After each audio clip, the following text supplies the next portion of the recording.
A very good morning to you and welcome to The Brief. I'm Nicola D'Souza and here's a look at your trending stories for today. The UNHRC mandated investigation panel is to make inquiries from all parties regarding alleged war crimes and human rights violation.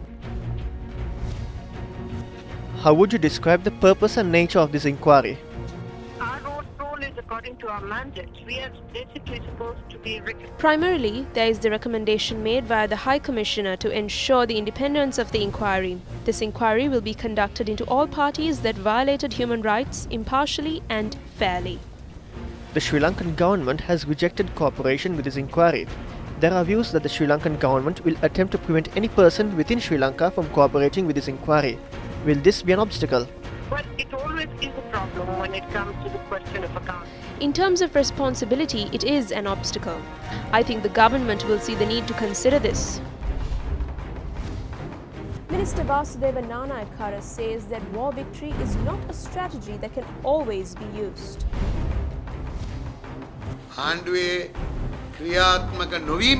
This view has been built upon the inaction of the government, the decisions of leaders in the government and failure to enforce the law in that moment. But the opposition is slamming the government for leisure. We are not saying that they do not have the right to do this, although there are people who are responsible for far greater incitement of criminalism. Gaining independence from the British was a historic moment, and it was touted as a good thing. Similarly, the defeat of the LTTE after 30 years was an equally historic moment. It is difficult to prevent people from constantly reiterating this. But what I say is that if we think that this is a strategy we can use all the time, then we are mistaken. Churchill was defeated after he won the war. It is not a victory, it is the end of a war. I will not call this a victory. I will call it the end of a tragic situation in this country, the finishing of the war in this country.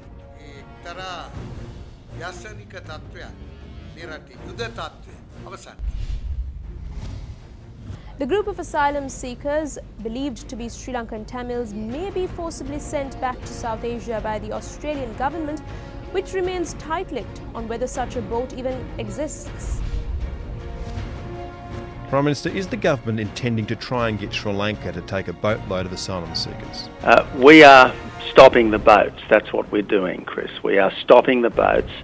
I'm not going to comment on the operational details of what happens on the water, but obviously we have been successful up till now. It's more than 6 months since a successful people smuggling venture made it to Australia, and that's a record that the government is determined to maintain if we possibly can. It has now been several days since any civilian communication with the boat or its passengers. On Saturday, Ian Rintol, coordinating officer at the Refugee Action Coalition, an Australian refugee advocacy group, told Australian media that they had lost contact with the boat that morning. The Sydney Morning Herald reports that it is understood the 153 Tamil asylum seekers, all originally from Sri Lanka, left Pondicherry in southern India on a fishing trawler 17 days ago. In a new development, speaking to Newsfirst today, Sri Lanka Navy media spokesperson Commander Kosala Warnakulasuriya, responding to an inquiry on unconfirmed reports in the Australian media that the asylum seekers had been handed over to Sri Lanka, refuted these reports, saying there had been no such handover. Vice Admiral Jayantha Perera assumed duties as the 19th Commander of the Sri Lanka Navy yesterday. An old boy of Thurston College, Colombo, Vice Admiral Jayantha Perera joined the Sri Lanka Navy in 1978. Vice Admiral Jayantha Perera obtained master's degrees in Defence Studies and Defence and Strategic Studies from the Madras University and the Islamabad University, and received further training at the American Naval College in Hawaii. Vice Admiral Jayantha Perera, who has served on board several vessels of the Sri Lanka Navy, including the Navy boat Syra, served as the commanding officer of the Western and Southern Naval Areas and as the Deputy Commanding Officer in the Eastern Naval Area in 2006. French ex-president Nicolas Sarkozy has been detained for questioning over alleged influence peddling. Sarkozy has been questioned about whether he sought inside information from a judge concerning an investigation into campaign funding. The latest developments are seen as a blow to Sarkozy's attempts to challenge for the presidency in 2017.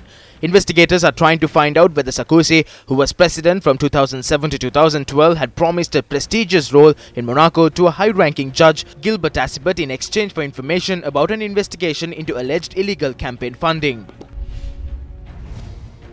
Up next are the day's forex rate.